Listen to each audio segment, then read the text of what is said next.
Tonight, inshallah ta'ala, we are starting the A'mal al-Qulub, the actions of the heart, that we discussed before, that they are more important than the actions of the limbs, the actions of the heart. And today we will start with the most important one of them. But before we start, we're going to mention a story that I like to mention always when I'm mentioning this topic. There was a very famous leader, his name is Maslama, and Maslama surrounded a city for a very long time.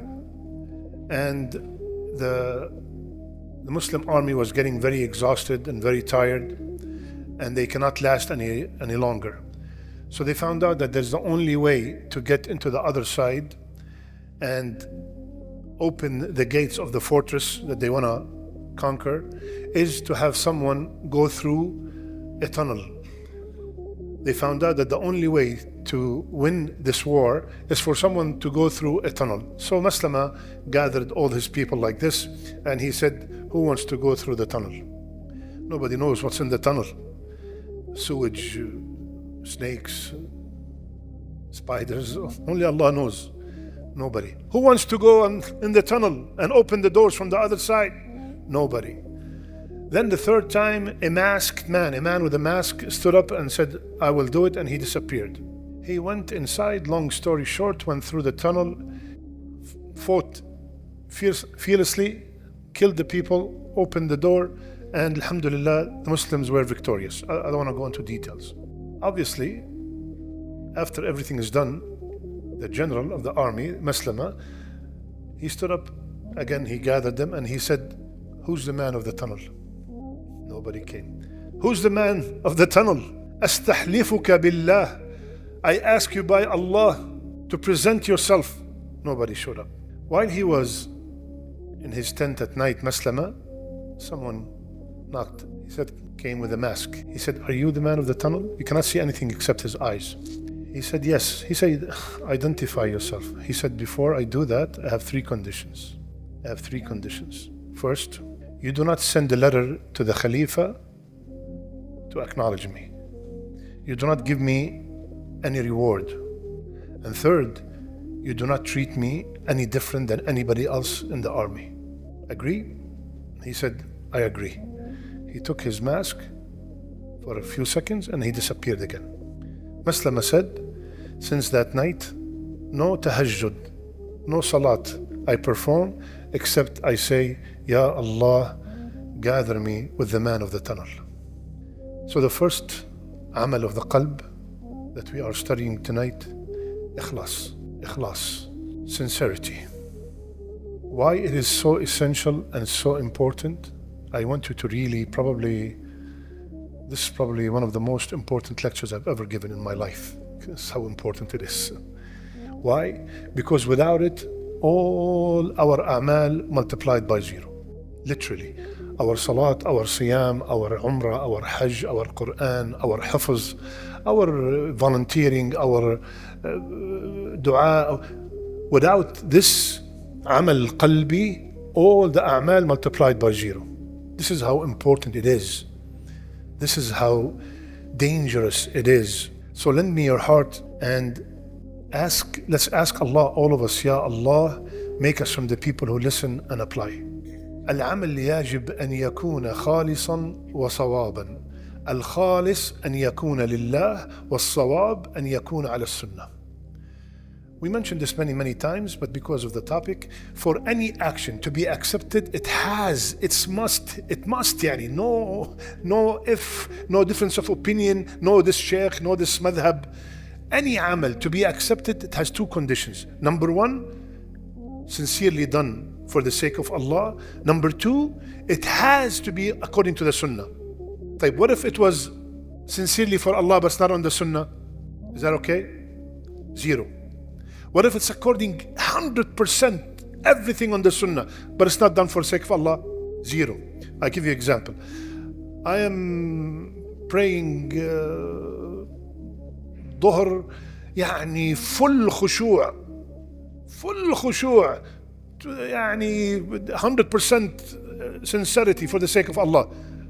But I decided to pray dhuhr, you know what? I'm going to pray it 5 rak'ah. Out. And if the opposite, if I have something, I bought a sheep, all according to the sunnah, the weight, the age, everything according to the sunnah, no defect for sacrifice. And when I'm sacrificing, I said, Bismil Jilani. 0. It's not Bismillah, Allahu Akbar. I said Bism, one of those, awliya. It's not for Allah's sake anymore. So one of them is missing.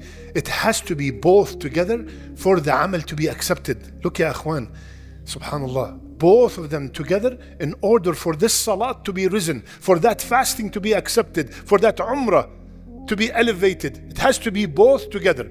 Every time you go to umrah, why are you going? Why are you going? So we have to always, we will come to that inshallah. طيب. What is, according to the scholars, what is the definition of ikhlas? Listen to these, subhanallah. When you hear the definition, you can tell that these definitions can only come from scholars. First, I'm going to read them in Arabic for the people who know Arabic to enjoy it. Al-ikhlas استواء أعمال العبد في الظاهر والباطن. When your a'mal in secret and in public are the same. Some people in the masjid, Allahu Akbar, MashaAllah, amazing. His sujood is 1 minute, 2 minutes. His qiyam, khushu', everything. He goes home, insa ya habibi. Boom, boom, boom, up and down, finish. When your salat or when any amal done in public, same in private, I don't change, then this is a definition of ikhlas. Another definition, al-ikhlas, and this is the most common one, نسيان رؤية الخلق بدوام النظر إلى الخالق. Forgetting that the people are looking at you while you are focusing that the Creator is looking at you. I don't care. If you see me, you don't see me. You heard about me, you don't heard about me. Doesn't mean anything to me. All I care about is He sees me. He knows what I did. That's all I care about. This is ikhlas. And one of them is, subhanallah, he said, al-ikhlas, it's a secret between Allah and His abd. It is so secretive that no angel know about it to write it. No shaitan will know about it to deviate it, and no desire will know about it to spoil it.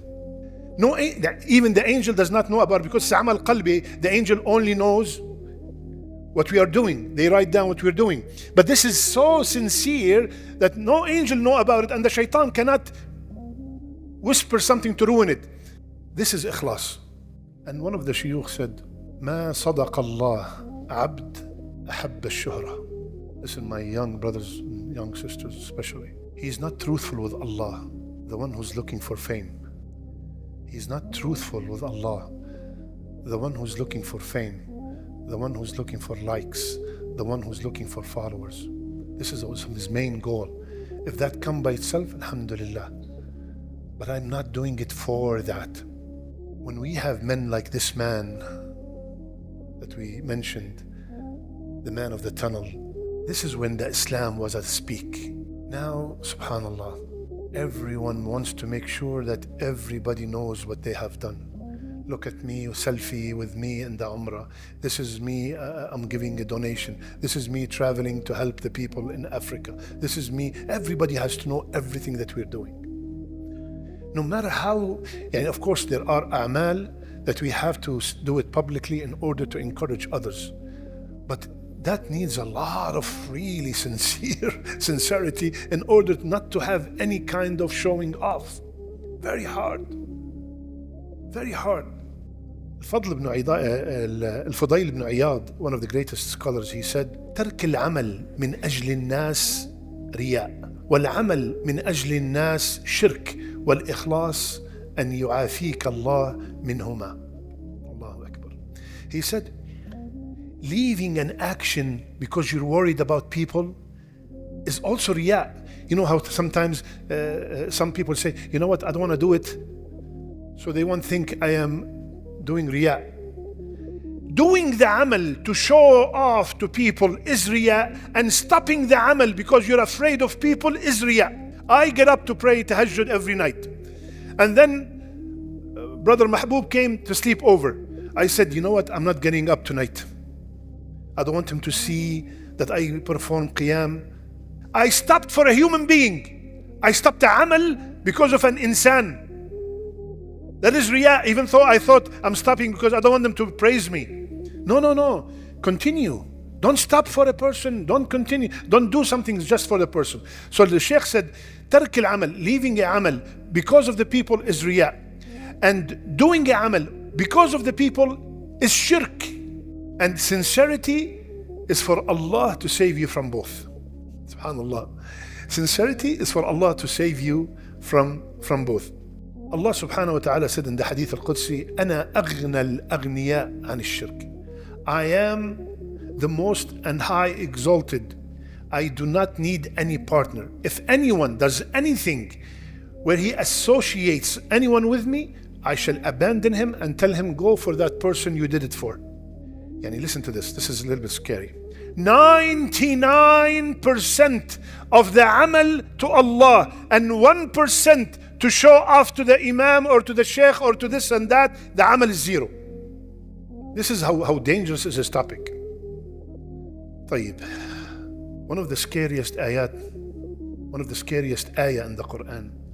وَقَدِمْنَا إِلَى مَا عَمِلُوا مِنْ عَمَلٍ فَجَعَلْنَاهُ هَبَاءً مَنْثُورًا.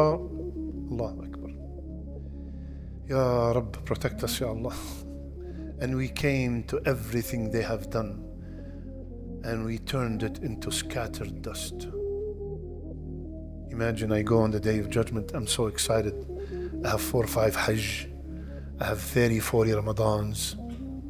I have years and years of salawat and sadaqat, and I'm standing, I'm very happy. And then it turned out you were not sincere.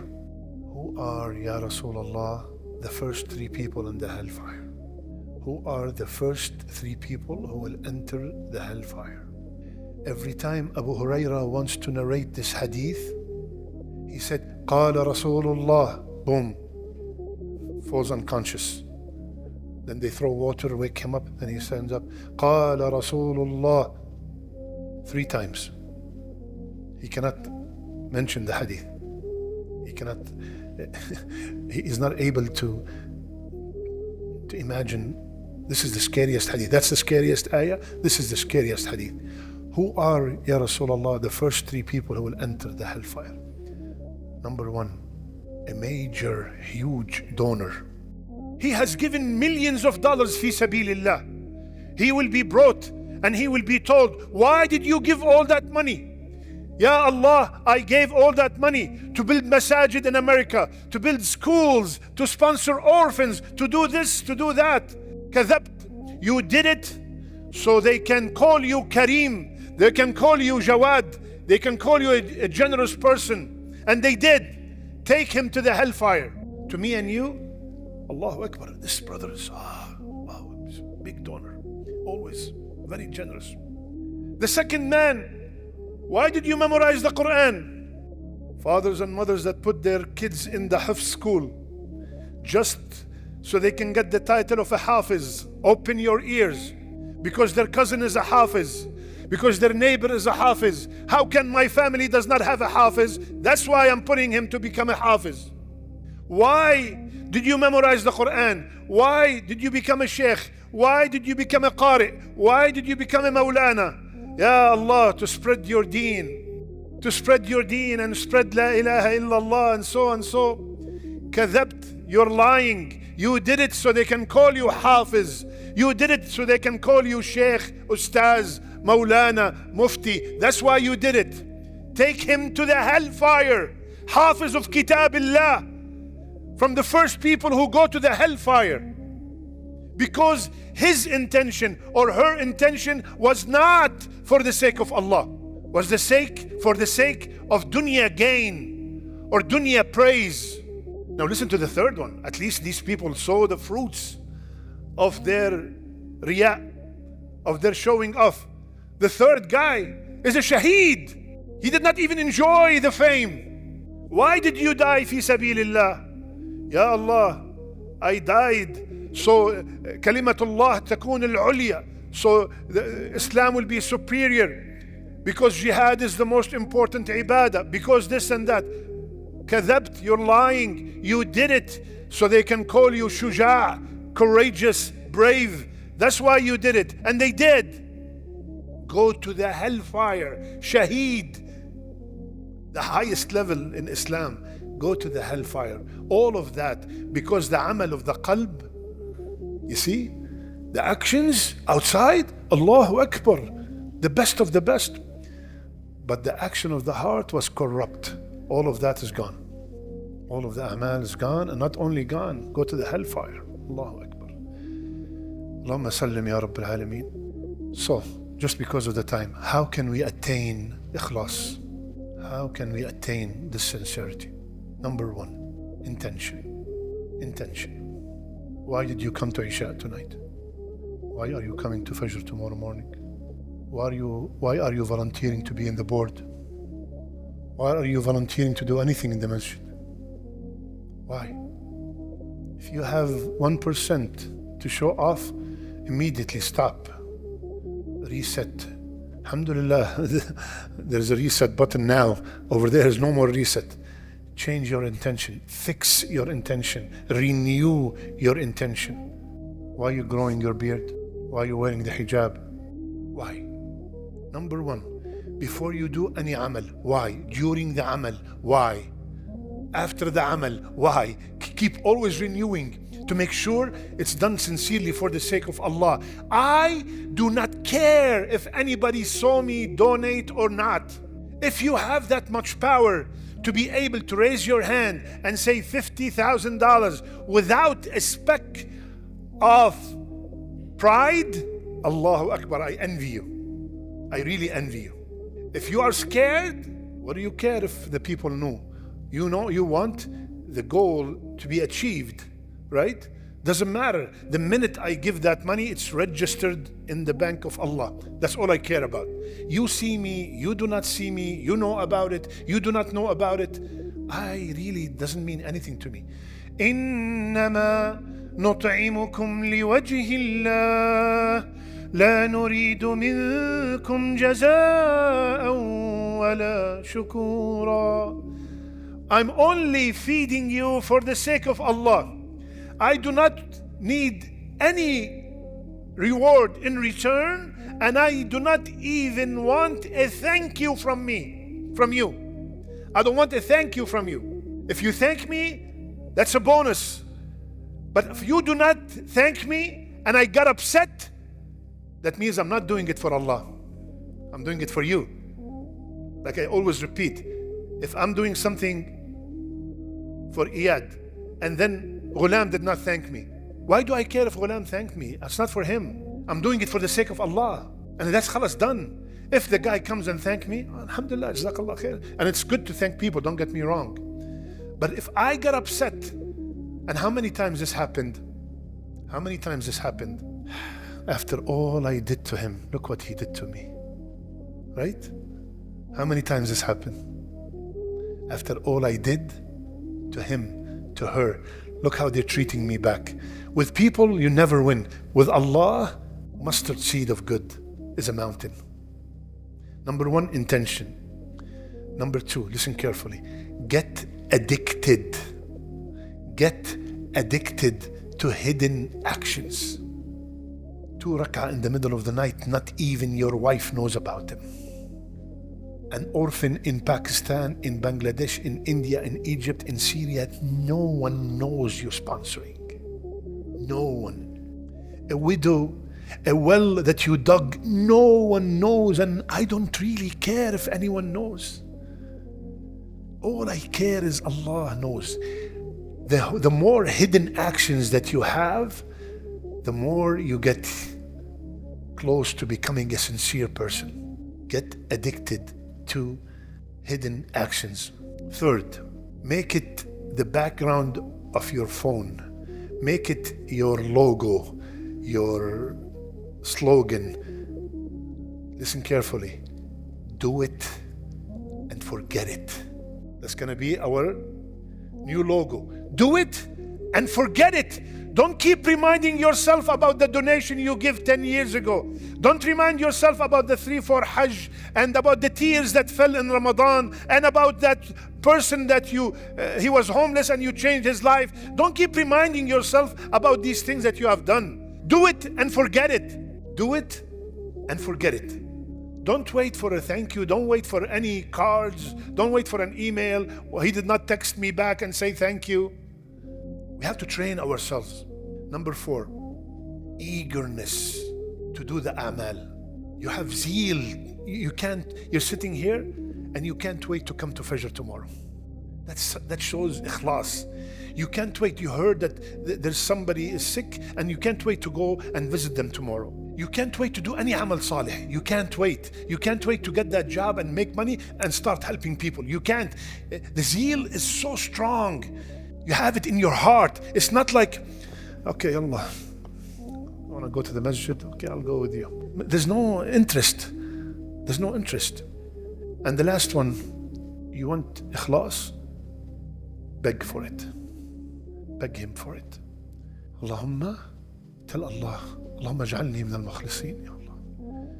اللهم اجعل أعمالي خالصة لوجهك الكريم. يا الله اللهم ارزقني الإخلاص في القول والعمل. يا رب يا الله. Beg him, beg him, beg him. Ya Allah. By the way, it is the hardest thing to achieve in our life. It's 24/7 striving and struggling. It's a lifetime struggle in order to achieve ikhlas. I don't want any one of you to come tomorrow, Sheikh, alhamdulillah, today I am mukhlis. The minute you say I am mukhlis, you're out. You have no ikhlas. It's a struggle. Nobody with ikhlas say I am mukhlis. These are a'mal al-qulub. These are actions of the heart. And finally, I want to ask you a question. What percentage of your heart is occupied by Allah? What percentage of your heart is occupied by Allah? What does that mean? That means when you're about to make a decision, who comes to your mind first? Your wife? Your children? Your parents? Your boss? Who comes first? If it's any of the above, you have a problem. If Allah comes first, Allahu Akbar. Allahu Akbar. May Allah bless you and increase you. How much of your heart is occupied by Allah? All that is concerned about the pleasure of Allah. If it is good, Bismillah. If it is not, no matter what happened, even like I always repeat, even if that job pays you $1 million, but there is some doubt in it, there is some haram in it, give it up. Give it up. Ikhlas, ya akhwan. Ikhlas. Beg Allah for ikhlas. Wallahi, this should be literally on our mind 24/7 with every amal. Why? Anytime you see some doubt, sit down, calm down and say, Ya Rabb, please, Ya Allah, طهر قلبي من النفاق وأعمالي من الرياء. Ya Rabb, Ya Allah, I ask you with the best of your names, Ya Allah, to bless us with ikhlas. Ya Rabb, bless us with ikhlas. Ya Rabb, everybody who's here with us today, brothers and sisters, and everybody who's watching us, Ya Allah, do not let us leave this place except you have blessed us with ikhlas in everything that we say and everything that we do. Ya Rabb, do not make our a'mal to scattered dust. Ya Rabb, do not make our a'mal into scattered dust, Ya Allah. Ya Rabb, Ya Rabb, Ya Kareem, make our last deeds our best deeds and our last words, La ilaha illallah. Ya Rabb, gather us with Rasulullah sallallahu alayhi wa sallam.